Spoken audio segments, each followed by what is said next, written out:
Que a paz do Senhor esteja com todos. Sejam bem-vindos. O tema previsto para a nossa conversa hoje é a misericórdia. A misericórdia é um dos temas que Jesus colocou no seu sermão das bem-aventuranças, também conhecido por alguns como Sermão do Monte ou Sermão da Montanha, em outras traduções. Mas não vamos começar aqui já falando sobre misericórdia. Vamos recuar um pouco no tempo, vamos buscar os conhecimentos da antropologia e da arqueologia e meditar um pouco sobre a história do homem no planeta Terra. Essas ciências nos asseguram que o Homo sapiens, essa espécie que somos todos nós, surgiu no planeta há aproximadamente 350 mil anos. Vejam bem, é muito tempo, 350 mil anos.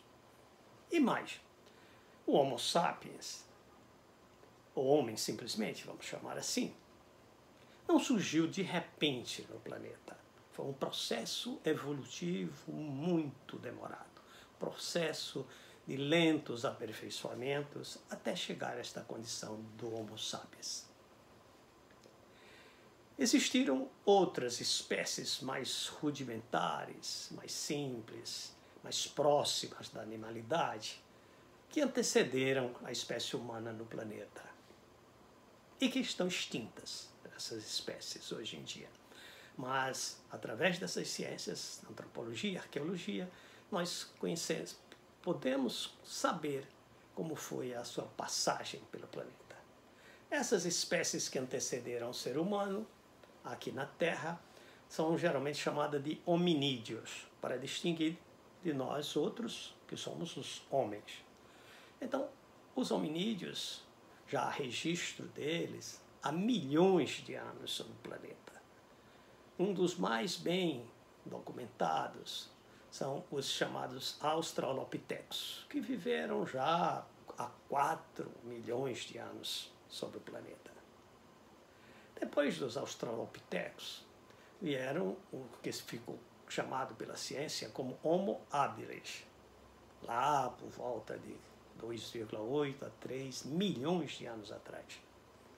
Sucederam o Homo erectus, depois o Homo de Neandertal, para só então surgir o Homo sapiens, a nossa espécie. Recapitulando, então, nossa espécie, ou seja, o homem, vamos chamar simplesmente assim, o homem está no planeta, reencarnando no planeta, há nada mais, nada menos do que 350 mil anos. Se nós considerarmos que ele reencarnou, um determinado espírito reencarnou a cada 100 anos, pode parecer pouco, mas não é. Se nós pensarmos que na época pré-histórica, os riscos, os animais, as enfermidades, os acidentes eram muito frequentes, então o tempo de uma existência na Terra era muito curto. Então, 100 anos entre o começo de uma existência e a seguinte é uma boa estimativa, tá? Talvez até bastante conservadora. Só como referência, no nosso Brasil, há pouco mais de 120 anos, no início do século XIX, ou melhor, nós tínhamos no início do século XX, melhor dizendo, quer dizer, no fim do século XIX, a média de vida do brasileiro era de 36 anos. Então, acreditamos que a média de vida do homem pré-histórico não era muito diferente, talvez bem menos do que isso. Então, nós imaginarmos que eles reencarnavam a cada 100 anos, talvez seja até uma conta muito conservadora, como dizíamos. Ou seja, eles reencarnariam na realidade com muito maior frequência. Mas vamos considerar 100 anos, que a conta fica mais fácil. Se nós pegarmos 350 mil anos de tempo que o homem está sobre o planeta, nessa condição já de Homo sapiens, dividirmos pelos 100 anos, nós vamos encontrar 3.500. Ou seja, o que é que onde queremos chegar? Que nós tivemos já aqui no planeta Terra, já na condição humana, nada mais, nada menos do que 3.500 encarnações.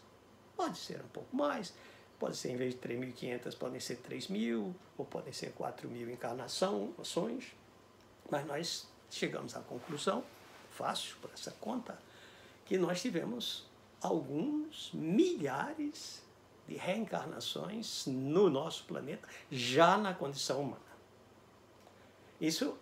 Essa conta é muito importante. E foram essas milhares de encarnações, vamos chamar de 3.000 encarnações. Essas 3.000 encarnações construíram uma verdadeira epopeia do homem sobre o planeta. A história do homem sobre o planeta Terra. Essa história se baseou em duas leis universais. A lei do progresso e a lei do livre-arbítrio. A lei do progresso é esta força interior que nos impulsiona para frente. É esta insatisfação, é esta curiosidade inata ao homem, que faz com que ele sempre busque novas situações, novas condições. Inclusive, a lei do progresso não é específica do ser humano. Tudo no universo se transforma, evolui, se modifica. Inclusive os próprios planetas, as estrelas, os sóis, tudo. E o homem não é uma exceção. Então foi esta lei do progresso que foi fazendo que o homem fosse evoluindo, crescendo, adquirindo mais conhecimento, adquirindo mais experiências. Paralelamente, tudo isso foi possível graças à liberdade de optar. Ou seja, o livre-arbítrio que Deus nos deu. Porque viver, meus amigos, viver é escolher. Viver é fazer opções. Desde as opções mais simples até as opções mais complexas. Desde aquela opção de vida que você fez, de profissão, de estudar, de se preparar, de emprego. Aquela opção que você fez de constituir família, de ter filhos, até as opções mais simples, por exemplo, ao acordar de manhã, decidir que roupa você vai usar, se você vai sair de casa, se você não vai, se você vai dar um telefonema para alguém, se você vai estudar, se você vai ler, se você vai trabalhar. Tudo isso são opções. Tudo isso é o livre-arbítrio na prática. Então foi justamente a lei do progresso e a lei do livre-arbítrio que fizeram com que o homem se transformasse daquele ser primitivo que evoluiu dos hominídeos lá há 350 mil anos atrás, a esta condição de homem moderno que somos todos nós. É claro que nesta grande epopeia muitas transformações aconteceram. O homem inicialmente era nômade, era um coletor. Por que chamamos de coletor? Porque ele colhia frutos, folhas, raízes para se alimentar. E isso foi se modificando. Ele era nômade justamente porque ele vivia num determinado local. Quando esses meios de subsistência desapareciam, ele se deslocava para um outro local onde fosse possível a sua alimentação e a sua vida. Depois o homem construiu aldeias, construiu cidades. Então virou um homem urbano. Depois essas cidades foram reunidas e transformaram-se em países, em nações. E hoje nós já estamos vivendo uma nova etapa desse processo, onde as nações estão se reunindo e formando agrupamentos, como, por exemplo, a União Europeia, como, por exemplo, o Mercosul. Ainda é um processo muito lento, mas já está acontecendo. E rapidamente nós vamos chegar à condição do homem mundial. Um homem planetário, que todo o planeta seja uma estrutura urbana única. É interessante que já em 1960 um pensador canadense chamado McLuhan, previu essa condição e colocou que nós estávamos caminhando para a condição de viver numa aldeia global, que não tem nada a ver com a nossa Vênus platinada, a nossa rede Globo. Global no sentido de planetário. O que ele queria dizer? Que nós estamos deixando de ser uma pessoa que toma conhecimento, que se envolve, que se relaciona, que se emociona com os fatos que acontecem junto de você, na sua aldeia, na sua cidade, e nós estamos agora nos envolvendo com os problemas, com a realidade, com as situações do mundo todo. Nós estamos migrando, pessoas estão saindo dos seus países para irem viver, para irem trabalhar, para irem se divertir em outros países. Quer dizer, é como se o mundo estivesse ficando pequeno. É essa a ideia de aldeia global, do McLuhan. E daí, uma nova fase da evolução humana, da espécie humana, também já se avizinha, também já dá seus sinais, que seria o próprio homem interplanetário. Nós já ensaiamos, o ser humano já ensaiou viagens à Lua, viagens não tripuladas a outros planetas, mas presentemente já há projetos em andamento de se levar o homem a Marte, que é um outro planeta. Então será mais uma etapa da evolução humana. Do lado moral, também aparentemente a gente não percebe. Muitas vezes a gente diz que o homem não melhorou nada, que o homem a moral continua pior cada dia. É porque a gente vê simplesmente um período de tempo muito pequeno. Mas se nós estendermos o nosso olhar a todos pelo menos o período histórico que está documentado, nós vamos perceber como houve uma modificação e uma melhoria nas próprias condições sociais e de comportamento do homem. O homem saiu daquela condição de verdadeiro animal, lá na época das cavernas, na época da pedra lascada, da pedra polida, e transformou-se realmente hoje numa civilização humana onde nós temos, de alguma forma, preocupação com o todo, preocupação com as outras pessoas. Já lançamos um olhar sobre o nosso planeta, sobre os animais, sobre tudo que convive conosco aqui no plano material. E certamente vamos, ou estamos evoluindo, vamos chegar a qualquer momento a uma condição de uma civilização da fraternidade. Ainda não estamos lá. Naturalmente, essas coisas acontecem muito lentamente. Algumas pessoas estão à frente disso, nessa caminhada, outros estão muito atrasados, mas a gente observa esse processo de melhoria da espécie humana. Mas, meus amigos, esta velocidade com que essas coisas acontecem é parte do nosso livre-arbítrio. Cada indivíduo decide a velocidade com que ele quer caminhar, com que ele quer evoluir, com que ele quer progredir. E, naturalmente, no início, era aquela lei da selva, sobreviver a qualquer custo. Hoje, não. Hoje, nós já questionamos os meios que a gente utiliza para conseguir resultados. Já existem muitas pessoas que se preocupam com os meios utilizados para chegar aos resultados. E isso será cada vez mais intenso. Ao longo dessas reencarnações, falamos aí em 3.000, 3.500 reencarnações no planeta Terra, nós conquistamos ou nós acumulamos muitos débitos, acumulamos muitos delitos. Justamente nessa ânsia de crescer, de obter o melhor, é que nós machucamos muitos companheiros de jornada. Nós usufruímos muitos de direitos que não eram nossos. Nós prejudicamos muitas pessoas que estão a caminho conosco nessa enorme caminhada.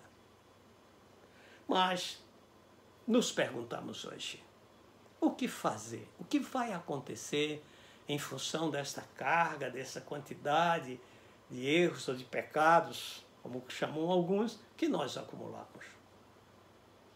Deus, na sua misericórdia, na sua bondade, de tempos em tempos, acende um farol nesta nossa caminhada para nos mostrar o caminho que precisamos seguir.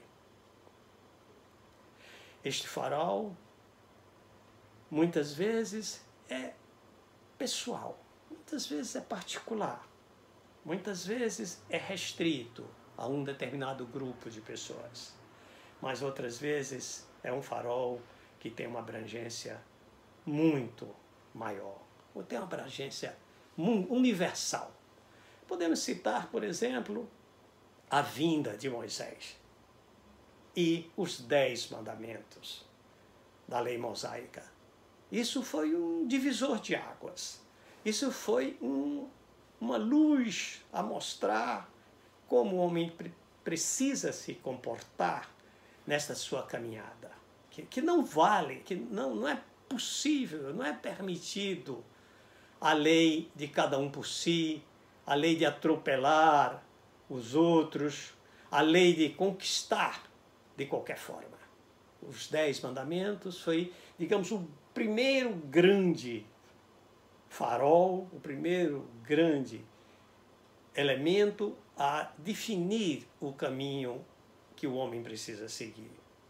Sabemos que depois nós tivemos, séculos e séculos depois, nós tivemos a Boa Nova, onde Jesus, ele mesmo, veio ao mundo apresentar a doutrina do amor.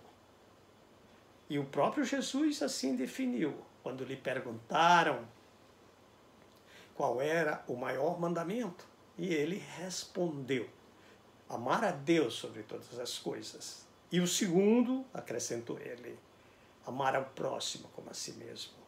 Ou seja, e arrematou, nestes 2 ensinamentos está contida toda a lei. Ou seja, a lei de Deus, a lei divina, as regras de Deus resumem-se ao amor, amar a Deus e amar ao próximo. Esta é a grande mensagem que nos trouxe a Boa Nova. E depois, mais próximos dos nossos tempos, nós tivemos um terceiro farol a indicar o caminho, que foi a codificação do Espiritismo, a doutrina dos Espíritos, que poderíamos chamar a doutrina da razão, que veio complementar a Boa Nova, a doutrina do Cristo. Vejam que o Espiritismo não acrescentou praticamente nada no aspecto moral à doutrina de Jesus. Ele trouxe explicações, ele trouxe razões, ele trouxe a lógica para os nossos entendimentos. Então, meus amigos, estes 3 faróis tiveram uma importância imensa para a história da humanidade. E desta doutrina do amor, tirando o ensinamento da misericórdia que está justamente contido na Boa Nova, é que nós temos que meditar um pouco. O que seria a misericórdia? Misericórdia, meus amigos, é sinônimo de benevolência. Misericórdia é perdoar as ofensas recebidas. Isso é que significa misericórdia. E benevolência é nós sermos bondosos com todos, com aqueles, inclusive, que nos ofendem. É nós não enxergarmos os defeitos dos outros, do próximo. E se enxergamos esses defeitos, nós não divulgamos, nós não apregoamos esses defeitos. Isso é que é a benevolência. Então, nosso assunto fundamental de hoje é como é que nós precisamos perdoar as ofensas recebidas. Não ver os erros do outro. Não compactuar com esses erros, evidentemente, mas não apregoá-los, ou seja, não sair apontando o dedo para os erros cometidos pelos outros. No Evangelho de Jesus, nós temos uma passagem muito importante sobre a misericórdia, quando um dos apóstolos lhe pergunta se o seu irmão peca contra ele, ele devia perdoar quantas vezes? 7 vezes? E Jesus diz, numa linguagem figurada, não 7 vezes, mas 70 vezes 7. Não é para a gente fazer a conta de quanto dá 70 vezes 7. Essa foi uma forma de Jesus dizer que nós temos que perdoar os que nos ofendem sempre, todas as vezes. Não temos que contar quantas vezes já perdoamos. Nós precisamos perdoar sempre. E outra, dentro desse mesmo contexto, dentro desse mesmo ensinamento, é que Jesus também nos adverte da importância, da necessidade de nós perdoarmos. Por que perdoarmos, não é? E ele diz de uma forma muito precisa que nós precisamos nos acertar ou nos consertar, isso é a linguagem evangélica, nos consertar ou nos apaziguarmos ou resolver nossas diferenças com os nossos inimigos, enquanto estamos a caminho com eles. Ele diz, apazigua-te com teu inimigo enquanto estás a caminho com ele. Ou seja, nós temos que fazer as pazes, resolver nossas diferenças enquanto estamos aqui junto dos nossos inimigos, encarnados com esses inimigos. Para que isso ocorra, eles temos que estar juntos. Eu não vou poder me apaziguar ou fazer as pazes com uma pessoa, com um inimigo meu, se eu moro aqui no Recife, aqui no Brasil, e ele mora na China, e nós nunca nos vemos, nunca nos encontramos. Hoje até é possível através dos meios eletrônicos, mas será muito mais difícil. Então Jesus disse, apazigua-te enquanto estás junto com ele, faz as pazes com os teus inimigos, perdoa os teus inimigos. Isso é justamente o conceito de misericórdia. Mas nós poderíamos pensar, mas o cara nos fez uma ofensa, eu vou perdoar e vai ficar por isso mesmo? Ora, meus amigos, o Espiritismo nos ensina que ao perdoarmos, nós nos libertamos. Nós não libertamos aquele que nos ofendeu, não. Nós não tiramos dele as responsabilidades que ele tem com aquela ofensa que ele praticou, com aquele crime que ele praticou contra nós.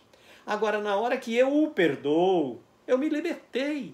Eu vou cuidar da minha vida, eu vou viver minha vida, eu não quero mais me preocupar em saber o que vai acontecer com ele. Se eu não perdoo, eu vou querer ficar junto dele, cobrando, exigindo. A vida vai passando, as oportunidades vão passando e eu vou perder essas oportunidades de progresso e de evolução porque eu estou amarrado, acorrentado àquela pessoa que me ofendeu. Na hora que eu perdoar essa pessoa, eu cortei essas amarras, eu me libertei dele, eu vou cuidar da minha vida.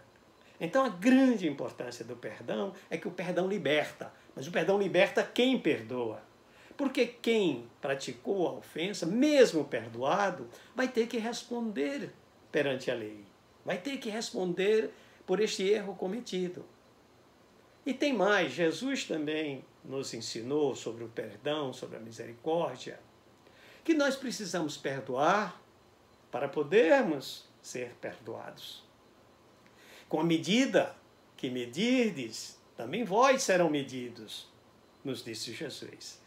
Quer dizer, com o rigor que nós cobrarmos das outras pessoas, com o rigor que nós cobrarmos daquele que cometeu um delito, também nós vamos ser cobrados. Então, se nós queremos ser perdoados, que nós queremos que a lei seja benevolente para com os nossos erros, nós também temos que ser benevolentes por aqueles que erram contra nós. É claro, não podem ter duas medidas. E Jesus nos adverte disso, que nós precisamos perdoar para sermos perdoados. Com o rigor que nós exigimos daquele que errou, também será exigido dos nossos erros. E quem pode dizer que não cometeu nenhum erro? Quem pode dizer que não necessita de perdão de ofensas praticadas? Um outro aspecto da mágoa, do não perdoar, de cultivar um rancor, cultivar ódio, cultivar mágoa dentro de si, é que este é um sentimento tóxico. O ódio, o rancor e a mágoa intoxicam o organismo, prejudicam o seu organismo. E não prejudicam somente do ponto de vista espiritual. Não é somente o seu mau humor. Não, eles intoxicam e eles prejudicam inclusive o seu corpo físico. As energias envolvidas no ódio, no rancor e na mágoa, elas vão deteriorando as condições do seu próprio organismo. É preciso perdoar para aliviar-se dessas energias negativas que o ódio produz, que o rancor produz. Outro fato é que aquela pessoa que está muito raivosa, que guarda muitos rancores, é uma pessoa desagradável para conviver, afasta os outros. Quem quer estar junto de alguém que está sempre reclamando, que está sempre apontando os erros, que está sempre se maldizendo, está sempre falando mal? Ninguém. É uma pessoa extremamente ruim da gente estar. As energias dessa pessoa são ruins, nos fazem mal. Veja bem, o ódio não é tóxico somente para a pessoa, é tóxico também para aquelas outras que se aproximam dela. Então, alivie-se dessa carga de rancor, de ódio. Coloque um pouco de amor, de fraternidade, de caridade dentro do seu coração. Outro aspecto é que o rancor e a mágoa, a tentativa de vingar-se, de aforra contra alguém que lhe fez alguma coisa, é uma perda de tempo. Aquele tempo que você está macumunando, você está imaginando, você está criando uma forma de se vingar daquela pessoa, o tempo que você vai utilizar para construir aquela vingança é um tempo perdido. Diríamos até um tempo negativo. É um tempo que vai depor contra você. Aquele tempo você poderia estar utilizando como uma oportunidade de progresso e não está. Então, meus amigos, além de ser tóxico, o ódio, o rancor e a mágoa, é uma perda de tempo enorme. E nós precisamos aproveitar o tempo que temos para progredir. Veja quantas vezes a gente já veio desse planeta e quantas vezes mais vai precisar para atingir uma condição de equilíbrio, uma condição de pureza de coração. É muito importante pensar nisso. É o nosso futuro, é a nossa história. Quando a gente se envolve e perde muito tempo num processo de vingança, num processo de ódio, num processo de rancor, nós podemos até comprometer os resultados da própria encarnação. Porque nessa encarnação a gente tem um planejamento. Ninguém tem um destino traçado, mas tem um planejamento. Um planejamento é uma coisa que se modifica. Por exemplo, eu posso planejar que amanhã é sábado, eu vou fazer isso, vou ler, vou estudar, vou na casa de fulano. Agora não dá para ir na casa de fulano por causa da pandemia. Mas eu traço um plano para o dia seguinte e posso não fazer nada daquilo que tracei nesse plano. Assim também é a nossa existência. Nós viemos para cá com um planejamento do que fazer nessa existência. Mas se nós começarmos a utilizar nosso tempo em praticar, em planejar, em executar rancores, ódios, vinganças, nós estamos perdendo tempo. E nós podemos caminhar de tal forma, numa direção tão equivocada, que vai ser difícil nessa encarnação retornar. Por isso é que dizemos que é possível as pessoas que se envolvem em rancores, em ódios, em mágoas, as pessoas que não perdoam, podem, inclusive, perder, em termos figurados, a própria encarnação. Perder no sentido de ter uma encarnação onde não realizou nada daquilo que estava planejado. Sabemos que é difícil. Se alguém pisa no nosso pé, a nossa tendência imediatamente é revidar. Mas nós precisamos nos conter, precisamos justamente evitar essas reações que são puramente animais. A gente traz isso lá daquela condição do salve-se como puder.